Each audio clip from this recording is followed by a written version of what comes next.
Assalamualaikum warahmatullahi wabarakatuh.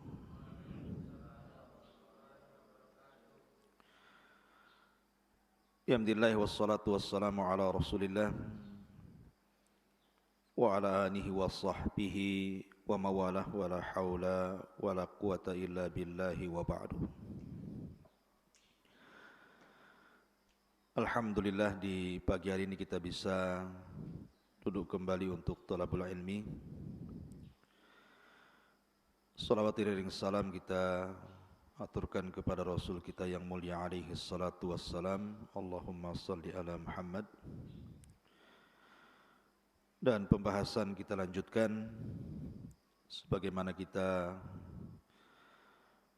sudah jelaskan di pagi hari. Kita akan mengkaji tentang silsilah al-iman bil yaumil akhir, beriman dengan hari akhir, di mana kita akan menjelaskan tentang seputar tanda-tanda kiamat. Pagi hari ini kita akan membahas tentang alamat ataupun tanda-tanda kiamat kecil. Ma'asyiral muslimin yang dimuliakan Allah Subhanahu wa taala, kehancuran alam semesta ini bukan perkara yang lazim, perkara besar, karena menentukan hidup manusia. Apakah kelak dia akan masuk ke dalam sorga ataukah masuk ke dalam neraka? Karena besarnya pengaruh kiamat ini, maka keadilan Allah Subhanahu wa taala tidak sekonyong-konyong mendatangkan kiamat, tetapi memberikan tanda-tandanya. Dan tanda-tanda kiamat itu ada yang sifatnya sughra, kecil, dan ada tanda-tanda yang sifatnya kubra, besar. Artinya dengan panjangnya waktu kemudian bermunculan tanda-tanda itu, harusnya ada kesempatan kita untuk bertobat. Karena bagaimanapun seseorang mati itu bukan menunggu kiamat besar, tidak. Bahkan sebelum terjadi kiamat saja orang itu bisa mati. Makanya Nabi SAW bersabda, "Idza mata ahadukum qamat qiyamatuhu." Kalau salah seorang di antara kalian meninggal dunia, maka telah tegak kiamat kepadanya. Maksudnya kiamat kecil. Kalau boleh saya ringkas tentang tanda-tanda kiamat ini, maka ada tanda-tanda kiamat kecil yang terjadi di masa Nabi SAW dan sudah berlalu. Yang kedua, ada tanda-tanda kiamat kecil yang berlaku setelah meninggalnya Nabi SAW. Ada yang telah terjadi dan ada yang terus terjadi sampai mendekati tanda-tanda kiamat besar. Dan ada tanda-tanda kecil itu terjadi di zaman sekarang. Dan juga ada tanda-tanda kiamat kecil itu diletakkan di sela-sela tanda-tanda kiamat besar. Ini 4 pembahasan yang kita akan bahas. Mudah-mudahan cukup waktunya. Yang pertama, tanda-tanda kiamat yang terjadi di saat Nabi SAW masih hidup. Nabi SAW bersabda dalam sebuah hadis, "Bu'ithtu ana was-sa'atu kahataini wa yaqrubu baina isbi'aihi as-sabbabati wal wusta." Kata Nabi SAW, aku diutus dengan hari kiamat itu seperti begini, mengisyaratkan jari tengah dan jari telunjuknya, kemudian merapatkannya.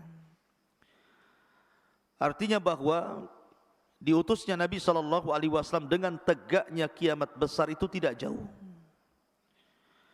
Kenapa tidak jauh? Karena tidak ada Nabi setelah Nabi SAW dan tidak ada umat setelah umat Nabi SAW. Artinya tinggal nunggu kiamat ini didatangkan saja. Makanya Rasul mengatakan seperti itu.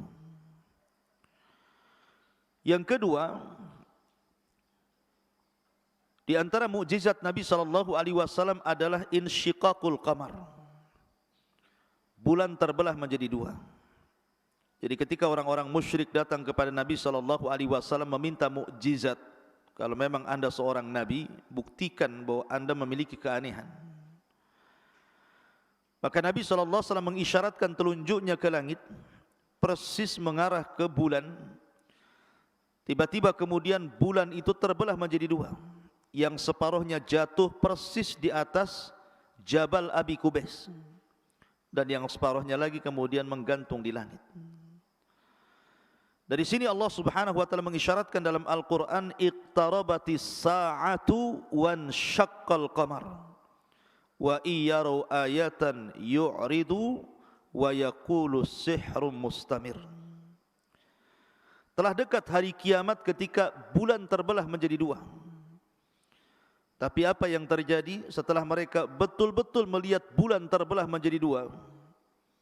Dan tentu ini lebih hebat daripada mukjizat Nabi Musa yang membelah lautan. Karena membelah lautan itu hanya dilihat orang-orang yang ada di sekitar lautan saja. Tetapi bulan ini terbelah bisa dilihat semua orang. Karena posisinya di atas. Di mana saja bisa melihat bulan. Mau di ujung timur, barat, selatan, utara. Tetapi Allah Subhanahu wa taala gambarkan, wa iyarau ayatan yu'ridu. Ketika betul-betul tanda-tanda itu dimunculkan oleh Allah Azza wa Jal, justru mereka berpaling dan mengatakan, dhahara sihru Muhammad. Oh, telah tampak sihirnya si Muhammad itu. Makanya Allah mengatakan, wa yaqulu sihrun mustamir. Dan terbelahnya bulan itu satu tanda dari tanda-tanda kiamat kecil. Ma'asyiral muslimin yang dimuliakan Allah Azza wa Jalla. Kemudian di antara tanda-tanda kiamat, dan itu sudah berlalu ya, diutusnya Nabi SAW, termasuk juga wafatnya Nabi SAW, termasuk juga bulan terbelah menjadi dua, itu semua tanda-tanda kiamat kecil. Dan ada tanda-tanda kiamat kecil di zaman Nabi SAW diisyaratkan dalam setiap peristiwa. Seperti Nabi SAW mengatakan, ketika Nabi SAW berada di Tabuk, dalam perang Tabuk, Rasul berada di tendanya. Kemudian Auf ibn Malik al-Ashja'i radhiyallahu an datang menemui Rasul dan mengatakan, ataitun Nabiyya sallallahu alaihi wasallam fi ghazwati Tabuk wa huwa fi kubbatin min adam. Aku mendatangi Rasul sementara Rasul berada di tendanya ketika itu. Maka Nabi sallallahu alaihi wasallam kemudian berkata, u'dud sittan baina yaday sa'ah. Perhatikan 6 perkara sebelum tegaknya kiamat.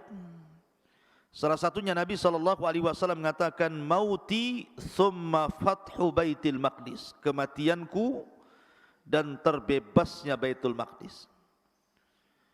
Artinya kematian Nabi SAW menjadi tanda-tanda kiamat. Kemudian setelahnya fathu baitil maqdis di zaman siapa? Umar Ibn al-Khattab menguasai Baitul Maqdis dan merebut Persia jatuh ke tangan kaum muslimin. Adapun kejadian-kejadian tanda-tanda kiamat setelah Nabi SAW meninggal, bahkan terjadi di zaman keemasan, yang Nabi SAW sabdakan, khairun nasi qarni thumma alladhina yalunahum thumma alladhina yalunahum. Sebaik-baik generasi, kata Rasul, generasi aku dan sahabatku. Kemudian generasi setelahnya dan setelahnya, artinya sahabat, tabi'in dan tabi'ut tabi'in. Di situ banyak terjadi tanda-tanda kiamat. Di antaranya ketika Nabi SAW menceritakan tentang 2 kelompok yang berperang. Padahal 2 kelompok ini masing-masing dakwahnya satu. mentauhidkan Allah Subhanahu wa taala dan mengikuti Nabi sallallahu alaihi wasallam, tapi berperang. Dan itu tanda-tanda kiamat. Dan itu disyaratkan kepada dua peperangan yang sangat besar yang memakan korban ribuan. Pertama, perang Siffin. Perang Siffin ini perang antara kubu Ali ibn Abi Thalib radhiyallahu an dan kubu Muawiyah yang ada di Syam. Kemudian yang kedua, perang Jamal. Perang Jamal juga terjadi di zaman yang sama antara kubu Aisyah radhiyallahu anha, Abdullah Zubair dan yang lainnya dengan kubu Ali radhiyallahu an. Dan itu memakan korban yang sangat banyak, ribuan. Ada yang mengatakan 70.000, banyak yang meninggal dunia. Dan itu diantara fitnah yang Nabi SAW sabdakan lewat Hudzaifah ibn Yaman. Karena Nabi SAW sudah mengisyaratkan, ikhwan, syariat Islam ini kan sempurna. Tidak mungkin Rasul wafat kecuali menyempurnakan Islam. Dari sini turun surah Al-Maidah, Al-Yauma akmaltu lakum dinakum wa atmamtu alaikum ni'mati wa raditu lakumul Islam madina. Artinya Islam ini sudah sempurna, tidak boleh ditambah, tidak boleh dikurang. Bahkan suatu ketika Nabi SAW pernah berkhutbah, bayangkan, Rasul solat fajar, solat subuh. Setelah solat subuh, Rasul berkhutbah, tidak berhenti sampai zuhur. Anda bisa bayangkan, saya aja ngomong 1 jam sudah haus. Ini Nabi SAW khutbah dari subuh sampai zuhur. Kemudian Rasul solat zuhur. Kemudian Rasul naik lagi ke mimbar, khutbah lagi sampai asar. Kemudian Nabi SAW solat asar. Kemudian selepas solat asar Rasul khutbah lagi sampai maghrib. Bayangkan dari subuh sampai maghrib Rasul berkhutbah. Siapa yang kuat khutbah seperti ini? Bicara terus. Apa yang dibicarakan Nabi SAW? Nabi SAW bicara tentang peristiwa-peristiwa yang akan berlaku sejak zaman dia berkhutbah sampai kiamat dibangkitkan. Sampai sahabat mengatakan, wa a'lamuna ahfaduna. Dan orang yang paling alim adalah orang yang paling banyak menghafal apa yang disabdakan Rasul sejak fajar sampai maghrib. Dan sahabat yang paling mampu menghafal khutbahnya Rasul kala itu adalah siapa? Hudzaifah ibnul Yaman. Dia bisa merekam sabda Rasul dari fajar sampai maghrib. Dan Hudzaifah menceritakan di antara ringkasannya, kata Hudzaifah, Nabi menjelaskan tentang tanda-tanda kiamat. Bahwa ada tanda-tanda kiamat itu, kata beliau, di mana tidak ada satupun rumah dari rumah kaum muslimin kecuali masuk di dalamnya. Nanti kita jelaskan apa di antara tanda-tanda, kok ada tanda-tanda kiamat itu tidak ada satu rumah kecuali dimasukinya itu. Ma'asyiral muslimin yang dimuliakan Allah Azza wa Jalla.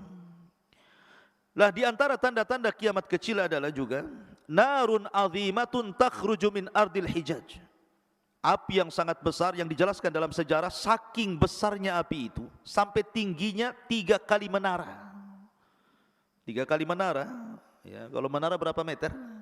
Kalau seandainya menara itu 10 meter, ya 30 meter api itu. Ya. Ini pernah terjadi sampai-sampai Al-Imam Ibnu Syihab Al-Maqdisi rahimahullah ta'ala menceritakan dalam bukunya. Jadi ada sebuah daerah namanya Harrah. Harrah ini mendekati kabilah Bani Quraidah. Bani Quraidah ini tempatnya kabilah orang Yahudi dulu di zaman Nabi. Tiba-tiba di daerah Harrah ini terjadi gempa hebat. Selama 3 hari, gempa saja. Setelah gempa, tiba-tiba muncul api.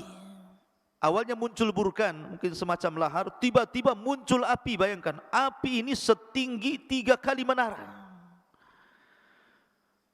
Makanya disebut Ardul Hijaz. Narun takhruju min Ardil Hijaz itu. Api yang keluar dari negeri Hijaz. Lah api ini, rupanya bukan tinggal di satu tempat, tetapi merayap. Sampai membakar Bani Quraidah dan mendekati Madinah. Sampai-sampai orang-orang di Madinah itu ketakutan. Sudah tidak jelas lagi mana siang mana malam, karena terang bukan karena bulan ataupun matahari, tetapi karena besarnya api. Api itu melahap semuanya, sampai batu-batu itu dibakar dia. Sampai-sampai orang-orang yang ada di Damaskus, karena api ini terus menjalar ke jalan-jalan tempat hajinya dari arah Irak, Syam menuju Madinah, menuju Mekah gitu ya. Jalan menuju dari Syam ke Mekah itu apinya terus menjalar sampai mendekati Syam.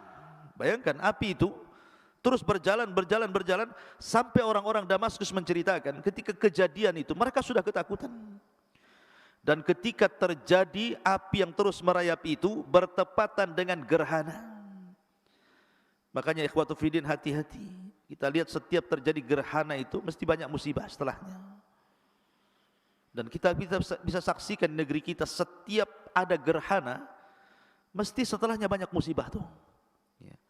Entah banjir, entah puting beliung, entah longsor, apa macam-macam gitu ya. Jadi saking ketakutannya orang-orang Damaskus itu karena melihat api semakin dekat ke daerah mereka. Akhirnya kaum muslimin dari mulai anak-anak sampai orang dewasa, laki-laki sampai perempuan, mereka hanya bisa berzikir kepada Allah, membaca Quran, jangan sampai kemudian api itu melahap mereka karena mereka sangka ini kiamat sudah dibangkitkan. Ketika kemudian mulailah manusia mereka hanya membaca Al-Quran, berdoa kepada Allah tadarru, tiba-tiba kemudian api itu terhenti, tidak menjalar lagi, sampai akhirnya selama 1 bulan mulailah api itu melemah, akhirnya kemudian hilang. Dan ini sudah terjadi, makanya para ulama menyebutnya di antara tanda-tanda kiamat adalah narun takhruju min ardi al-hijaj. Dan ini sudah berlalu. Ya. Tetapi nanti akan terulang nih. Kejadian ini akan terulang. Kapan? Di akhir tanda-tanda kiamat besar. Di mana Nabi SAW mengatakan narun takhruju min ardi adnin tutradun nas ila mahsyarihim, kata Rasul. Api ini akan keluar lagi, tetapi bukan di Hijaz. Tetapi permulaannya di Yaman dulu, di negeri Aden. Bahkan NASA sudah membuat semacam penelitian dengan satelit dan kecanggihan mereka. Memang di bumi Aden itu sudah banyak burkan di dalamnya. Kalau seandainya itu pecah, maka tidak ada api yang lebih besar kecuali api yang terkandung di bawah negeri Aden. Dalam riwayat narun takhruju min ardil Hijaz. Ada kemudian yang menggabungkan dua riwayat ini karena bagaimanapun dalam sebuah kaidah mustalahul hadis, jam'u baina adillataini aula min tarki ahadihima, menggabungkan dua riwayat itu tentu lebih baik dibandingkan meninggalkan salah satunya. Ada yang mengatakan bahwa api ini keluar dari Aden dulu, Yaman, kemudian akan membakar seluruh lautan Yaman. Kemudian api ini terus merayap, lah di Hijaz juga akan muncul api itu, api yang sama. Kemudian akan menyatu api Yaman dan Hijaz. Barulah kemudian mereka akan menggiring manusia ke tempat berkumpul mereka di Syam. Karena Syam adalah ardul mahsyar, di mana manusia akan dikumpulkan di Syam, disitulah kiamat dibangkitkan. Dan ini juga tanda-tanda kiamat besar. Apa tanda-tanda kiamat yang mirip dengan tanda-tanda kiamat kecil. Kemudian juga di antara tanda-tanda kiamat yang disabdakan Nabi SAW, wiladatul amati rabbataha, di mana anak seorang budak menjadi tuannya. Ingat hadis Jibril yang sangat panjang. Hadis Jibril itu disebut oleh para ulama sebagai induk hadis. Jadi kalau antum bicara tentang Quran, ada induk Quran namanya Ummul Kitab, Al-Fatihah. Kalau dalam hadis itu ada induk hadis. Semua hadis terinduk kepada hadis ini. Namanya hadis Jibril yang bertanya tentang Islam, iman, ihsan, itu namanya induk hadis namanya. Lah ketika Nabi SAW ditanya oleh malaikat Jibril tentang Islam, Rasul menjawab. Tentang iman, Rasul menjawab. Tentang ihsan, Rasul menjawab. Tetapi ketika Nabi SAW ditanya tentang kapan kiamat, Rasul tidak menjawab. Kenapa? Karena Rasul tidak punya pengetahuan tentang itu. Tetapi ketika Nabi SAW ditanya tentang tanda-tandanya, baru Rasul SAW menjawab. Salah satunya adalah Nabi SAW bersabda ketika ditanya tanda-tandanya adalah antalidal amatu rabbataha. Jika kau melihat ada seseorang yang dilahirkan dari seorang budak, kemudian dia pula yang menjadi tuan orang tuanya. Sebagian para ulama mengatakan, apa maknanya? Kenapa ada budak menjadi tuannya? Ada yang mengatakan karena terlampau banyak peluasan daerah-daerah kaum muslimin. Di zaman itu kan banyak peluasan. Di zaman Abu Bakar kan sudah meluaskan kekuasaan. Di zaman Umar makin luas. Di zaman Utsman makin luas sampai ke Afrika kan begitu ya. Kecuali di zaman Ali, karena Ali itu disibukkan dengan perang saudara. Tapi di zaman Muawiyah mulai lagi peluasan tuh. Ya. Sehingga dengan banyaknya peluasan negeri-negeri Islam, kemudian banyak wanita-wanita yang ditawan dan menjadi budak, ya kan? Akhirnya kemudian dengan banyaknya perbudakan, maka banyak yang kemudian anak-anaknya merdeka karena digauli oleh tuannya yang merdeka. Kemudian anak inilah yang menguasai ibunya. Ada yang mengatakan seperti itu. Ada juga yang mengatakan bahwa yang dimaksud di sini adalah kinayah daripada ukukul walidain.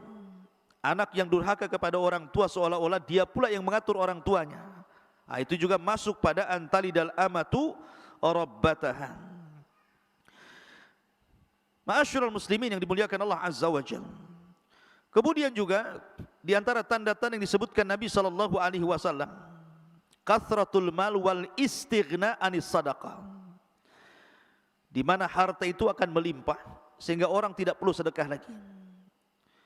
Sampai-sampai orang yang datang bersedekah hari ini, dia mengatakan, kenapa kau enggak kemarin saja sedekah? Aku sudah banyak hartanya.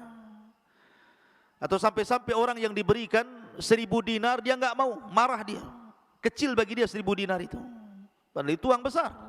Ya, karena orang semua kaya. Kata Nabi SAW, la taqumus sa'atu hatta yakthura fikumul malu fayafidhu hatta yuhimma rabbal mali man yakbalu sadaqatahu wa hatta ya'ridahu fayaqulul ladhina ya'riduhu alaihi la arabbali. Kata Nabi SAW, tidak mungkin tegak hari kiamat sampai harta melimpah di mana-mana. Sampai-sampai orang yang diberikan harta dia mengatakan la hajatli, tidak butuh saya harta itu. Bayangkan ini sudah terjadi di zaman siapa? Di zaman Umar bin Abdul Aziz. Walaupun Umar bin Abdul Aziz itu tidak berkuasa lama sebenarnya. Umar bin Abdul Aziz itu hanya 2 tahun lebih saja berkuasa. Tetapi karena dia dipenuhi dengan keadilan, hanya dalam tempo 2 tahun lebih, masyarakat Islam tidak ada yang miskin. Tidak ada orang fuqara wal masakin. Sampai orang sibuk bingung mau sedekah sama siapa. Karena semua orang menjadi kaya. Ada juga yang mengatakan, apa penyebabnya? Ya penyebabnya karena di zaman itu kan kaum muslimin masih kuat sehingga bisa membebaskan negeri-negeri kafir. Mengambil harta ghanimah mereka, saking banyaknya harta rampasan perang itu sampai bingung orang itu mau membagi karena semua sudah kaya. Nah, ini juga di antara keterangan para ulama tentang masalah ini. Kemudian juga zuhurul fitan. Banyaknya fitnah yang akan berlaku. Nabi SAW bersabda, badiru bil a'mali fitanan kaqita'il lailil mudlim yusbihur rajulu mu'minan wa yumsi kafiran au yumsi mu'minan wa yusbihu kafiran yabi'u dinahu bi aradin minad dunya. Bersegeralah kalian beramal dengan amalan yang saleh yang banyak sebelum datang fitnah seperti penggalan malam yang sangat gelap. Maksudnya penggalan malam yang sangat gelap itu, antum kalau berjalan di tengah malam tanpa ada penerangan, tentu antum akan nabrak sana sini kan begitu. Akan nabrak pohon ini, akan kesandung batu ini, begitulah. Lah fitnah itu diumpamakan dengan antum berjalan di malam hari. Nabrak sana, nabrak sini. Sehingga Nabi SAW mengatakan, yusbihur rajulu mu'minan wa yumsi kafiran. Sampai ada orang di pagi hari dia beriman, sore sudah kafir. Sore beriman, pagi pula sudah kafir. Kenapa? Yabi'una dinahu bi'aradin minad dunya. Dia jual agamanya dengan harga yang rendah dari dunia. Dan ini sudah berlaku. Apalagi di zaman sekarang ya, orang murtad itu mudah. Hanya karena menikah dengan orang kafir masuk kafir. Hanya urusan bisnis bisa masuk kafir. Lah di sini para ulama mengatakan ketika menyebutkan badiru bil a'mali fitanan, bersegeralah beramal sebelum datang fitnah yang datangnya seperti potongan malam yang sangat gelap di sini. Kata para ulama, hadzaran Nabi sallallahu alaihi wasallam ummatahu minal fitanil azimati allati satadharu fihim. Kata para ulama, di sini Rasul hendak memberikan tahdzir, peringatan kepada kita kaum muslimin bahwa akan datang fitnah yang sangat besar yang akan menimpa kaum muslimin, dan itu diuji tentang istiqomah seseorang, tentang iltizam seseorang di dalam memegang syariat Islam ini. Kalau seandainya orang istiqomah maka dia bisa keluar dari fitnah ini. Tapi kalau orang tidak istiqomah maka jangan harap keluar dari fitnah ini. Ada juga yang mengatakan bahwa fitnah di sini adalah peperangan di mana-mana. Kemudian termasuk juga kata Nabi sallallahu alaihi wasallam, la taqumus sa'ah hatta yakthurul qital. Tidak akan terjadi hari kiamat sampai banyaknya peperangan dan pembunuhan, atau dalam riwayat al-haraj, pembunuhan. Dan pembunuhan ini ikhwatu fillah, pembunuhan itu kan ada dua ya. Ada pembunuhan karena sebab, ada pembunuhan karena tidak ada sebab. Tanpa sebab orang dibunuh gitu ya. Adapun pembunuhan karena sebab, mungkin karena sebab dia berzina dengan zina muhsan, dirajam, mati. Atau karena membunuh, kisos. Atau karena dia murtad, man baddala dina faqtulu, siapa yang murtad dari agamanya bunuh. Ada sebab-sebab orang itu kenapa dibunuh. Tetapi ada orang yang membunuh itu tidak ada sebab, dan itu yang paling banyak. Sampai-sampai Nabi SAW mengisyaratkan tentang masalah ini, al-qatilu la yadri fi man qatal, wal maqtulu la yadri fi man qutil. Jadi orang yang membunuh bingung kenapa alasannya dia bisa membunuh, orang yang dibunuh lebih bingung lagi kenapa pula saya bisa dibunuh. Karena pembunuhan di zaman sekarang itu sudah nggak ada alasan lagi. Gara-gara uang parkir orang bisa dibunuh, gara-gara orang keserempet di jalan orang bisa dibunuh, gara-gara urusan orang tua nggak ngasih motor orang tua bisa dibunuh, gara-gara sakit hati. Sampai saya dengar lihat berita di YouTube itu ada orang tua negor sama anaknya, anaknya nggak terima, malamnya dibunuh orang tuanya. Gara-gara orang tuanya mengatakan kau anak yang nggak guna, hanya ngomong begitu. Sakit hati anaknya, malamnya ditusuknya orang tuanya. Naudzubillah. Coba, kalau sudah sama orang tuanya saja berani membunuh, tentu sama orang yang tidak ada kebaikan sama sekali berani membunuh. Urusan lahan bisa membunuh, urusan kehormatan bisa membunuh. Jadi sekarang ini tidak ada alasan gitu ya, tidak ada sebab kenapa orang itu bisa membunuh. Makanya Rasul mengatakan orang yang membunuh bingung alasannya kenapa dia bisa membunuh, orang yang dibunuh lebih bingung lagi kenapa bisa saya dibunuh, kan gitu ya. Tetapi keadilan Allah Azza wa Jalla tetap ada kisos pada hari kiamat. Makanya dalam hadis Abdullah bin Abbas radhiyallahu anhuma, orang yang pernah dibunuh itu kalau tanpa alasan di dunia dibunuh, maka pada hari kiamat dia akan memegang kepalanya. Walaupun di dunia tidak dipenggal kepalanya, mungkin dibunuh ditusuk ya. Tapi nanti pada hari kiamat orang-orang yang dibunuh secara zalim itu, maka kepalanya akan dipegang dengan tangan kanannya tanpa kepala, kemudian menghadap Allah. Kemudian tangan kirinya menyeret orang yang pernah membunuh di dunia dan mengatakan, ya Rabb sal hadza liman qatalani. Ya Rabb, tanya orang ini kenapa dia bisa membunuh diriku. Maka Allah akan bertanya kepada orang yang membunuh itu. Kalau jelas alasannya, seperti mamanya saya membunuh karena saya berperang di jihad di jalan Allah, maka dia tidak akan dimasukkan neraka. Tapi kalau dia membunuh karena kezaliman, maka dia masuk neraka.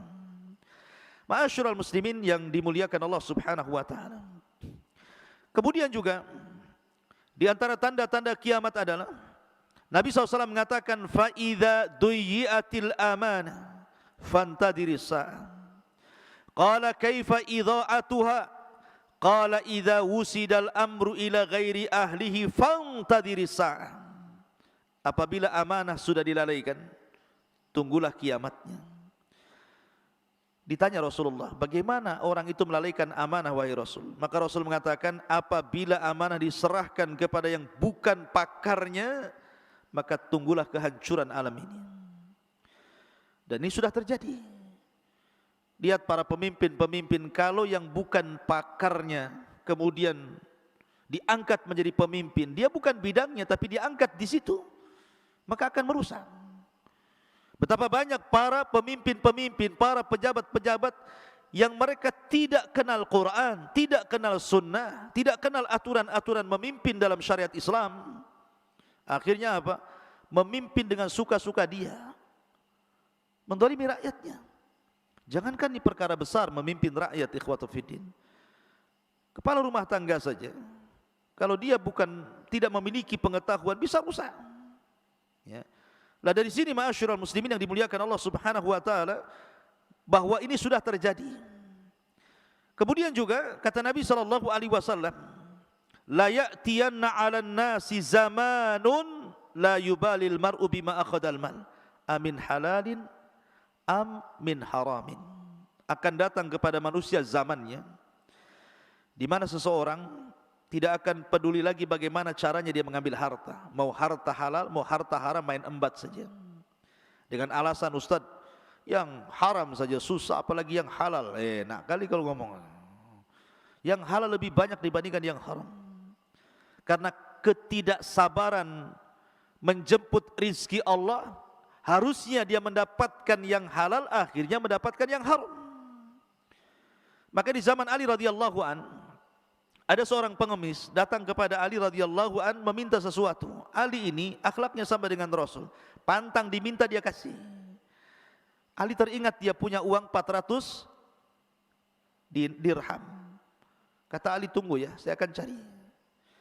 Dicarinya oleh Ali radhiyallahu 400 dirham itu. Rupanya enggak ketemu. Karena lamanya pengemis ini menanti-nanti Ali radhiyallahu an, akhirnya dia dongkol, pergi dia. Sebelum pergi dia curi pula pelana kudanya Ali itu. Kemudian pergi.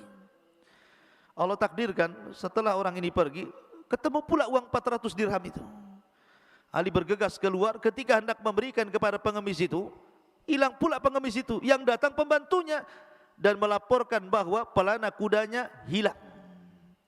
Maka Ali radhiyallahu an mengatakan, sebenarnya tadi saya hendak memberikan 400 dirham ini kepada pengemis, tetapi karena dia sudah tidak ada, ambil uang ini, kau belikan pelana baru di pasar sana. Berangkat dia ke pasar. Rupanya di pasar ada orang yang jual pelana. Setelah ditawar-tawar, 400 dirham juga harganya. Kemudian dibawa pulang, diserahkan kepada Amirul Mukminin Ali radhiyallahu an. Kata Ali, Allahu Akbar, ini kan pelana kita. Dari mana kau beli?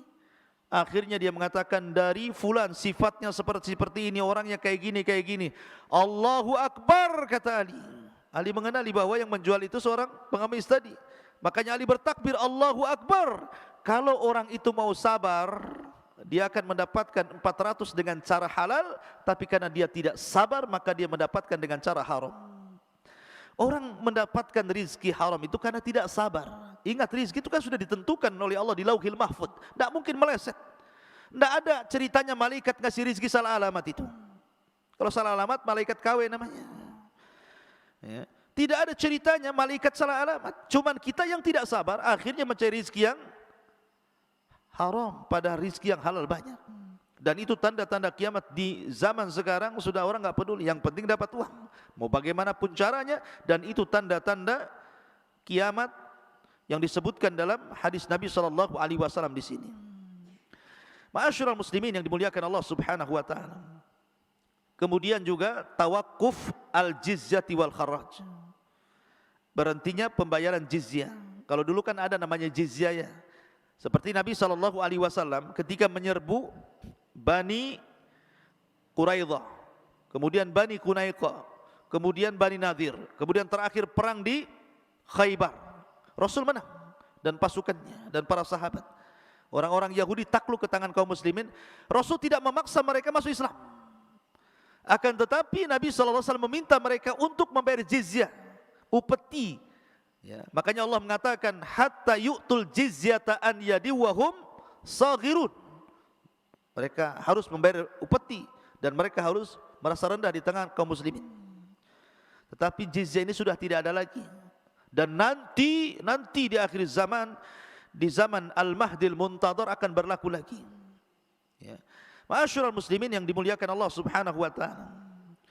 Kemudian juga di antara al-futuhat wal hurub, banyaknya pembebasan negeri-negeri dan banyaknya peperangan di mana-mana. Bahkan Nabi SAW ketika mengisyaratkan bahwa Persia akan jatuh ke tangan kaum muslimin, akhirnya terkuasai di zaman siapa? Di zaman Umar. Kemudian Romawi, ketika Nabi SAW akan dikuasai kaum muslimin, terjadi juga Romawi itu, ya, negeri Eropa sana. Kemudian juga ketika Nabi SAW menceritakan tentang akan hilangnya negeri Kisra dan Kaisar, dan itu juga terjadi. Kata Rasul, apabila mati Kisra maka tidak ada Kisra setelahnya. Ketika Nabi SAW mengirim surat ke Raja Kisra kan, kemudian dirobek-robek suratnya Rasul, maka Rasul mengatakan, mazzakallahu mulka, semoga Allah hancurkan kerajaannya. Idza mata Kisra fala Kisra abadan, kalau hancur Kisra tidak ada Kisra lagi. Dan betul, tidak ada Kisra lagi, Kaisar sudah enggak ada lagi, dan semua dikuasai kaum muslimin. Dan itu pernah terjadi di abad kejayaan kaum muslimin menguasai Persia dan Romawi. Padahal di zaman Rasul itu dua negara adidaya loh ya, yang paling kuat satu dunia, tetapi dikuasai kaum muslimin.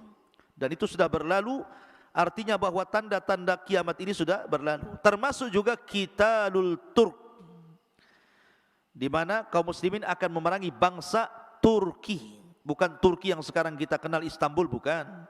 Maksud Turk di sini artinya adalah Tatar, tentara Tatar, tentara Mongolia bahasa kitanya ya, yang sipit-sipit, bulat-bulat gitu, yang pendek-pendek, persis kayak orang Cina gitu. Tapi bukan Cina, maksudnya di sini Tatar sana. Ya, Tatar itu pernah terjadi peperangan kaum muslimin melawan Tatar di zaman Syekhul Islam Ibnu Taimiyah rahimahullahu taala, dan kaum muslimin dimenangkan. Padahal Tatar ini bengis.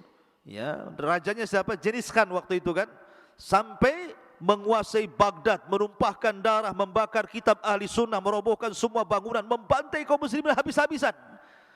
Tetapi kemudian Allah Subhanahu wa taala memenangkan perang Tatar. Dan ketika perang Tatar berhasil menguasai Baghdad, tidak itu karena siasatnya orang-orang Syiah.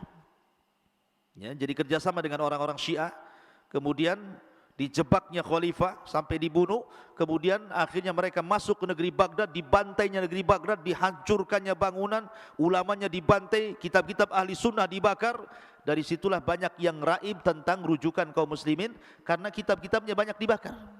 Alhamdulillah masih banyak yang tersisa, tapi sebagian besar dibakar oleh orang-orang Tatar. Tapi Allah menangkan. Di zaman Syekhul Islam Ibnu Taimiyah, maka kaum muslimin berhasil mengalahkan Tatar. Ma'asyiral muslimin yang dimuliakan Allah Subhanahu wa taala. Kemudian juga al-khasfu wal qadhafu wal mashu. Terjadi khasf itu kalau ke langit berarti gerhana, kalau ke bawah berarti gempa. Kemudian juga al-qadhaf wal mas, orang itu dirubah wajahnya atau akhlaknya. Seperti Bani Israel pernah dirubah menjadi keras selama 3 hari kemudian mati. Ya, maka umat ini pun akan berlaku, ada orang-orang yang dirubah wajahnya itu. Bahkan saya pernah terbaca dari salah satu kitab yang dikarang Imam Ibnu Hazm rahimahullah ta'ala.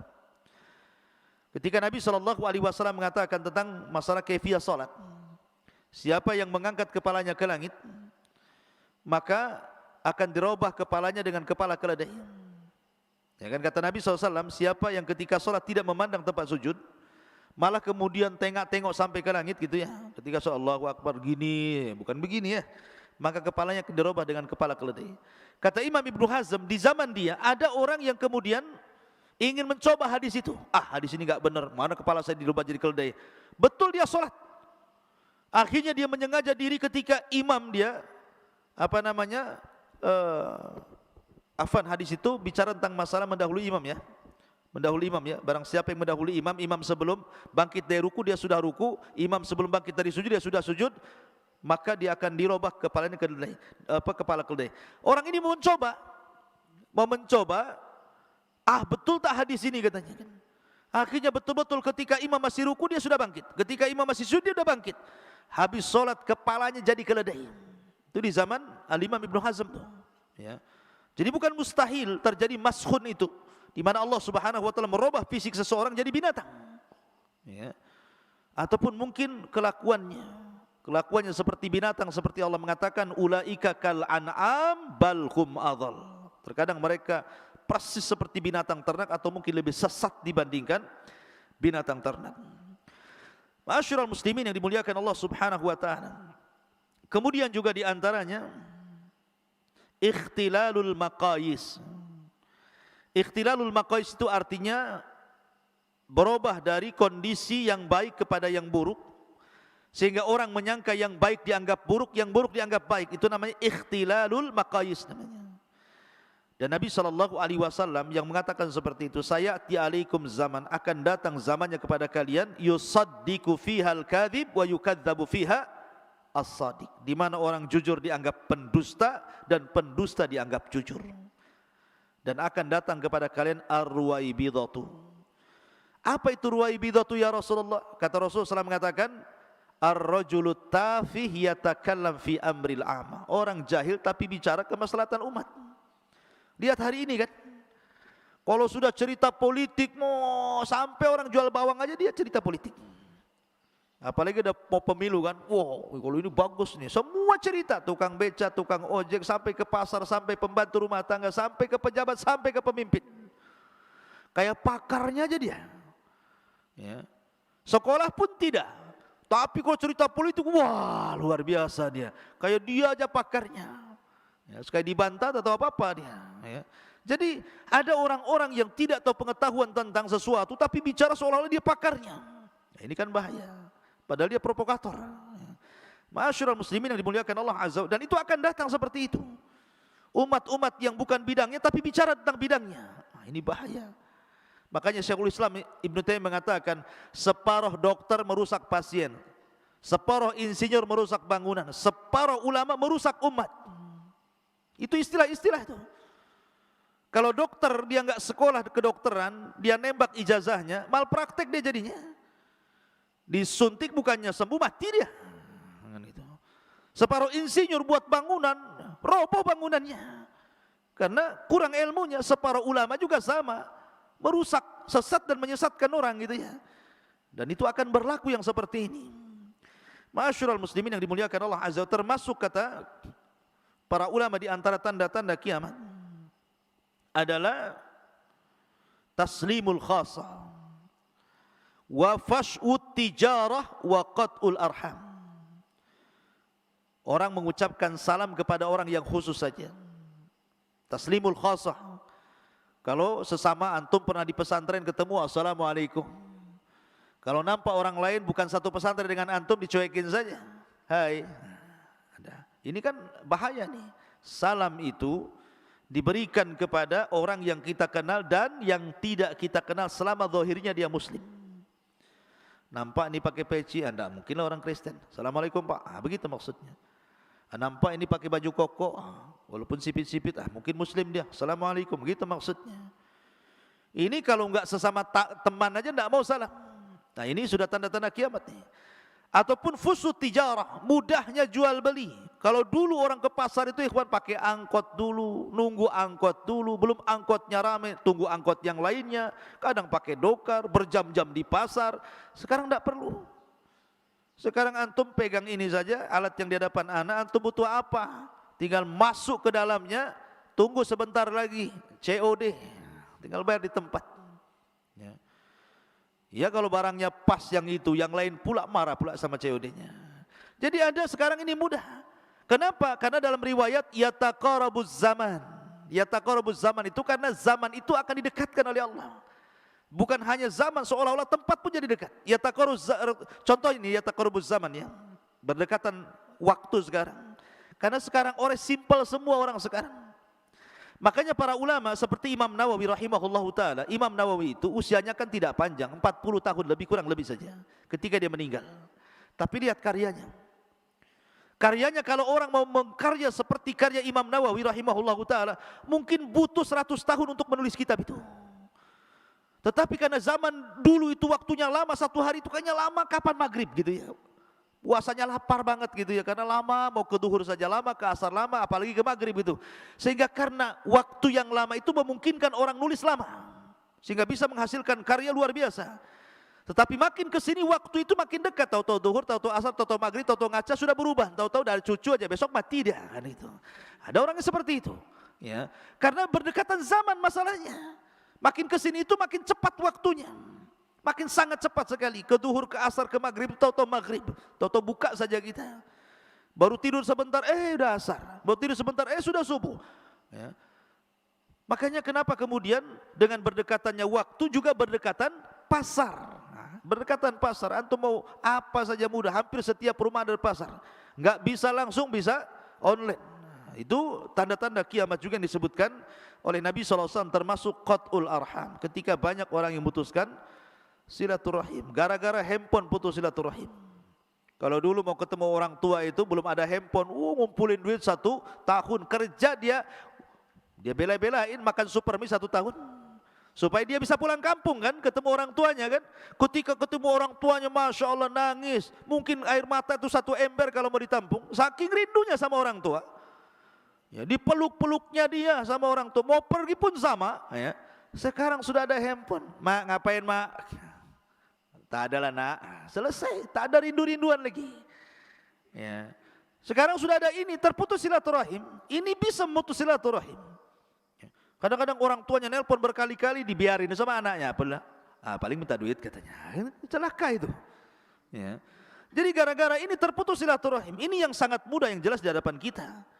Ya, dari sini makanya kenapa tanda-tanda kiamat ini sudah makin dekat, makin setiap hari itu ada saja tanda-tanda yang muncul. Hampir mungkin 99% tanda-tanda itu sudah muncul, tanda-tanda kiamat kecil. Ada tanda-tanda yang mungkin belum terjadi seperti audatul jaziratil Arab, kembalinya jazirah Arab jannati wa anhar, di mana nanti jazirah Arab yang sekarang kering kelontang banyak padang pasir sana sini nanti akan hijau tuh. Adapun prediksi orang katanya jazirah Arab sudah hijau, belum. Itu pengairan irigasi yang dibuat mereka, taman-taman yang dibuat mereka. Tidak, bukan tubuh alami. Ini tubuh alami ini, bukan dibuat, bukan. Memang Allah Subhanahu wa ta'ala takdirkan negeri Arab jadi subur, bukan karena dibuat taman kemudian diirigasi air, bukan itu. Ya, karena ada orang yang salah paham. Kemudian juga intifaul ahillah, nanti akan terjadi gerhana, bulannya itu sangat besar mendekati bumi, seolah-olah besar kali bulannya itu. Kalau sekarang kan masih jauh tuh kalau gerhana. Tapi nanti suatu ketika akan terjadi gerhana, kayaknya gerhana itu akan besar sekali, kayak depan kita gitu bulan itu. Ya. Dan itu belum terjadi gitu ya. Namanya intifahul ahillah. Sebagaimana yang hadis yang disahihkan Syekh Nasiruddin Albani rahimahullahu taala. Termasuk juga taklimus siba wal jimadil insa. Dan ini belum terjadi. Di mana pohon bisa binatang-binatang buas bisa bicara. Termasuk juga al-jamad, batu-batu, cadas-cadas gitu bisa bicara. Ini belum terjadi dan akan terjadi.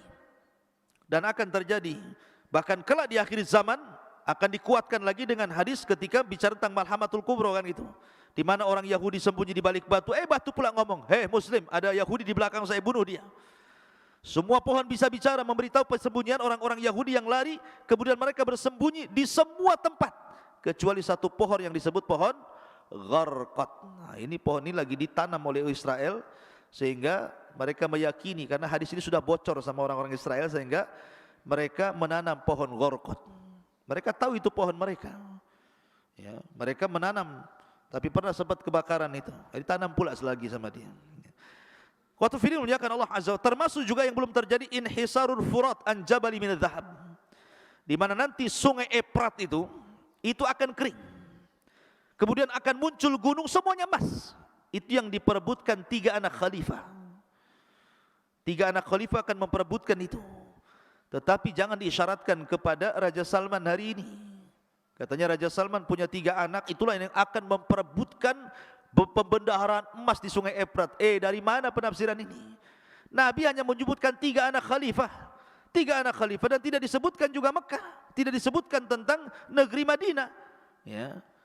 Jadi ini anak khalifah mana satu gitu, nggak bisa kita memprediksi karena ini perkara gaib. Nabi SAW hanya menyebutkan 3 anak khalifah berperang memperebutkan bukit emas di Sungai Efrat, itu saja selesai. Adapun kapan terjadinya, wallahu alam, yang jelas belum terjadi. Karena nanti kalau setelah terjadi akan banyak kunuz, ya, pembenaran keluar dari perut bumi dan akan memakmurkan manusia. Ma'asyiral muslimin yang dimuliakan Allah Subhanahu wa taala, termasuk juga muhadaratul muslimin ilal Madinah. Nabi SAW mengatakan, yushikul muslimuna an yuhadaru ilal madinati hatta yakuna ab'ad masalihim silah. Dan banyak lagi, ada namanya fitnah Duhaima, ada namanya fitnah Ahlas, ada namanya fitnah Jahjah, itu istilah-istilah ya. Dan ini nanti kita akan lanjutkan di esok hari tentang lanjutan tanda-tanda kiamat kecil. Wallahu alam, subhanaka wa bihamdika, asyhadu an la ilaha illa anta, astaghfiruka wa atubu ilaik. Allahu ta'ala alam. Assalamualaikum warahmatullahi wabarakatuh.